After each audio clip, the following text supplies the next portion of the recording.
ஓம் ஸ்ரீ வராகி தாயே போற்றி போற்றி. என் அன்பு பிள்ளையே, ஒரு முக்கியமான செய்தியை இன்று உன்னிடம் சொல்வதற்காக உன் வராகி அம்மா நான் வந்திருக்கிறேன். ஏனென்றால் நான் கண்ட காட்சி ஒன்று என்னை கண்கலங்க வைத்து விட்டது. அதை உன்னிடத்தில் சொல்லிவிட வேண்டும் என்றுதான் அம்மா வந்திருக்கிறேன். என்னை விட்டு பிரிந்து சென்ற உன்னுடைய துணையினுடைய இல்லத்திற்கு அம்மா சென்றிருந்தேன். பிரிவிற்கு காரணம் என்னவென்பது உன் பக்கம் ஒரு நியாயம் இருந்தாலும் அவர்கள் பக்கம் இருக்கின்ற நியாயத்தையும் தெரிந்து கொள்ள வேண்டும் அல்லவா? அது என்னவாக இருக்கும் என்று அறிந்து கொள்வதற்காக தான் உன் அம்மா நான் அங்கே சென்றிருந்தேன். அங்கு நான் கண்ட காட்சி என்னவென்பதையும் குழந்தையே நீயும் தெரிந்து கொள்ள வேண்டும் அல்லவா? அம்மா உன்னிடத்தில் அதனை சொல்லியே தீர வேண்டும் என்று வந்திருக்கிறேன். நான் சொல்கின்ற விஷயங்கள் உனக்கு நிச்சயமாக மன கஷ்டத்தை தான் கொடுக்க போகிறது. ஆனால் அதற்கான தீர்வும் இதில் முடிவில் உனக்கு கிடைக்க போகிறது. அதற்கு காரணம் என்ன தெரியுமா? நீ குழம்பிக் கொண்டிருக்கின்ற இந்த விஷயம் உனக்கு முதலில் தெளிவான பதிலை கொடுக்கும். அதன் பிறகு நல்லதொரு முடிவை கொடுக்கும். என் குழந்தையே, வாழ்க்கை துணை என்று அம்மா சொல்வது உனக்கு திருமணம் முடிந்த வாழ்க்கை துணையாகவோ அல்லது இப்பொழுது உன்னோடு பழகி கொண்டிருக்கிற உன்னுடைய எதிர்காலத்தில் உனக்கு துணையாக வரப்போகின்றவர் என்று நினைத்து கொண்டிருப்பவர் யாரோ ஒருவர். என் குழந்தையை யாராக இருந்தாலும் சரி, அவர்களினுடைய மனநிலையில் உன்னை பிரிந்து சென்ற பிறகு என்னவாக இருக்கிறது, எதற்காக உன்னை விட்டு பிரிந்து சென்றார்கள், அவர்களின் இல்லத்தில் நான் கண்ட காட்சி என்னவென்பதை அம்மா உனக்கு இப்பொழுது விரிவாக சொல்கிறேன். என் குழந்தையே, ஒரு முறை உன்னுடைய மனதினை ஒருநிலைப்படுத்தி இந்த வராகியை அன்போடு நினைத்துக்கொள். எந்த விதமான கலக்கமும் உனக்கு தேவையில்லை. எல்லாவற்றிற்கும் உன் தாயானவள் நான் இருக்கிறேன் என்பதை நீ புரிந்து கொண்டால் போதும். என் தங்கமே, நானும் உன் துணையினுடைய மனதில் என்ன இருக்கிறது என்று தெரிந்து கொள்ள சென்றேன். அங்கே உன்னுடைய துணை என் மனதை தவிர மற்றவர்களின் மனதில் என்ன இருக்கிறது என்பதை அறிந்து கொண்டு உன் அம்மா இப்பொழுது வந்திருக்கிறேன். என் தங்கமே, யார் யார் என்ன நினைக்கிறார்கள் என்பதை முதலில் சொல்கிறேன். அதன் பிறகு ஏன் உன் துணை இப்படி ஒரு முடிவை எடுத்தது என்பதை நீ புரிந்து கொள்வாய். என் தங்கமே, உன்னுடைய துணையின் இல்லத்தில் இருக்கின்றவர்கள் உனக்கு எதிராக இருக்கிறார்கள். அவர்களின் மனதில் உன்னை பற்றிய தவறான எண்ணங்கள் இருக்கிறது. அதற்கு காரணம் நீ பேசிய சில வார்த்தைகள். நீ பேசியது நியாயமாகவே இருந்தாலும், உன் பக்கம் நியாயம் இருந்தாலும் அது அவர்கள் பக்கம் தவறாக தான் தெரிகின்றது. ஏனென்றால் எல்லோருமே தான் நினைப்பதுதான் சரி என்று நினைக்கிறார்கள் அல்லவா? அவர்களினுடைய எண்ணங்களும் அப்படிதான் இருந்து கொண்டிருக்கிறது. என் தங்கமே, அது மட்டும் அல்ல, அவர்களுக்குள் ஏற்பட்ட அந்த எதிர்மறையான எண்ணத்தை உன்னுடைய துணையின் மனதில் விதைத்து கொண்டிருக்கிறார்கள். அதிகமாக உன்னுடைய துணையின் மனதில் தேவையில்லாத விஷயங்களை கலந்து கொண்டிருக்கிறார்கள். உன்னுடைய துணையோ தவறாக உன்னை பற்றி நினைப்பதற்கு என்னென்ன வழிகள் இருக்கிறதோ அத்தனை வழிகளையும் அவர்கள் கொடுக்கும் பொழுது இவரும் அப்படி இல்லை என்று சொல்லாமல் அந்த விஷயத்தை காது கொடுத்து கேட்டுக்கொண்டிருக்கின்றார். என் தங்கமே, உன்னுடைய வாழ்க்கையில் இது போன்ற ஒரு விஷயம் நடக்கிறது என்னும் பொழுது என் குழந்தை அதை உன்னால் ஏற்றுக்கொள்ள முடியாது என்பது நான் நன்கு அறிந்த விஷயம்தான். ஆனால் இவையெல்லாம் நடக்கும் பொழுது உன்னுடைய துணை அமைதி காத்ததற்கு என்ன காரணம் என்பதையும் தெரிந்து கொள்ள வேண்டுமல்லவா?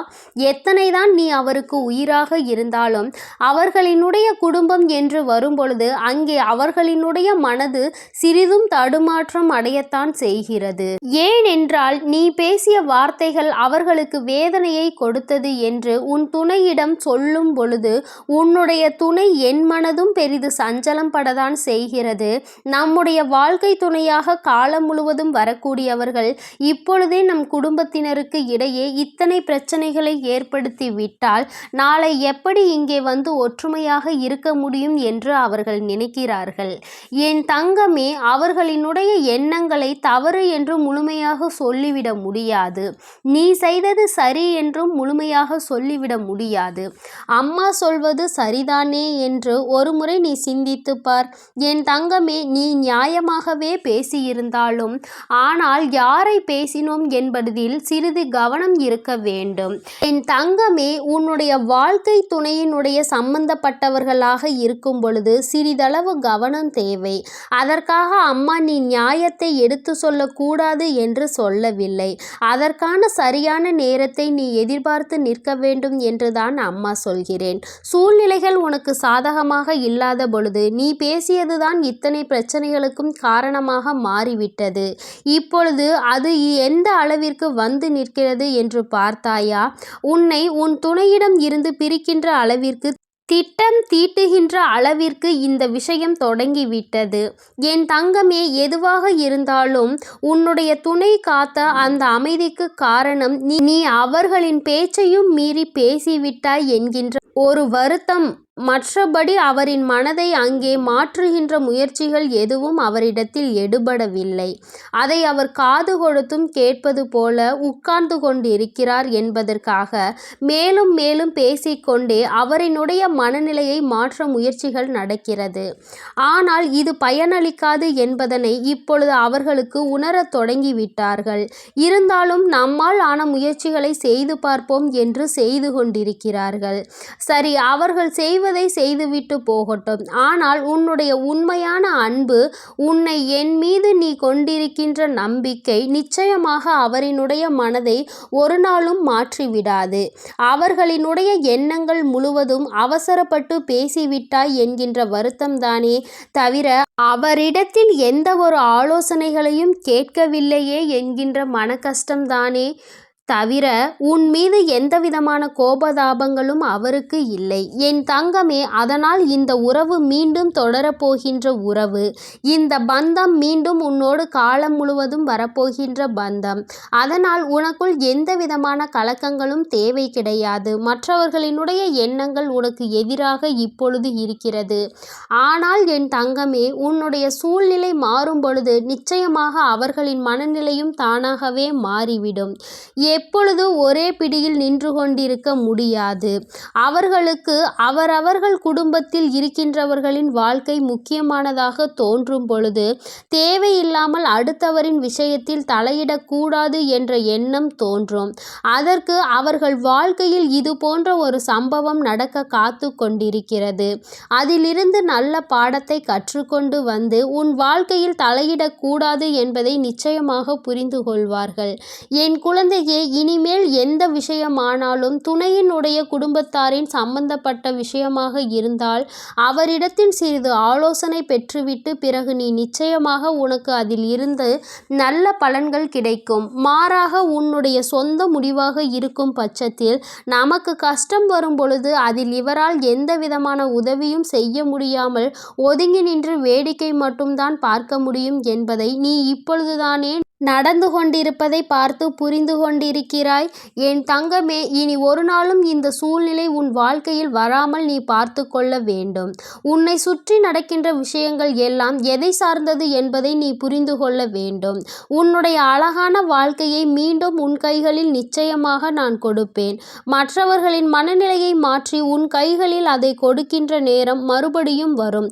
அதை நீ நிச்சயமாக எக்காரணம் கொண்டும் இழந்து விடாமல் பார்த்து கொள்ள வேண்டியது உன்னுடைய பொறுப்பு. என் தங்கமே, இந்த வராகி அம்மாவினுடைய ஆசீர்வாதங்கள் உனக்கு எப்பொழுதும் இருந்து கொண்டுதான் இருக்கிறது. ஆனால் உன்னுடைய வாழ்க்கை உன் கையில் தான் இருக்கிறது என்பதை நீ மறந்து விடாதே. சர்வ நிச்சயமாக இந்த வராகியானவள் கொடுத்த வாக்கினை நிச்சயமாக நிறைவேற்றி காட்டுவாள். நான் உன் வாழ்க்கையை உன் கைகளில் கொடுக்கிறேன் என்று சொல்லி இருக்கிறேன் அல்லவா? சர்வ நிச்சயமாக உன் வாழ்க்கையை நான் உன் கைகளிலேயே ஒப்படைப்பேன். அதுவரையிலும் நீ சற்று பொறுமையாக நம்பிக்கையோடு காத்திருந்தால் மட்டும் போதும். நடப்பது எல்லாமே உன் வாழ்க்கையில் நிச்சயமாக நல்லதாக மட்டுமே நடக்கும். என் அன்பு பிள்ளையே, நீ எதற்காகவும் கலங்கி நிற்காதே. எதை நினைத்தும் வருத்தப்படாதே. நான் உன்னோடு இருந்து உனக்காக அனைத்து விஷயங்களையும் நல்லபடியாக செய்து கொடுப்பேன். ஓம் ஸ்ரீ வராகி தாயே போற்றி போற்றி. ஓம் ஸ்ரீ வராகி தாயே போற்றி போற்றி. பஞ்சமியின் நாயகியே போற்றி போற்றி. சிம்ம வாகினியே போற்றி போற்றி.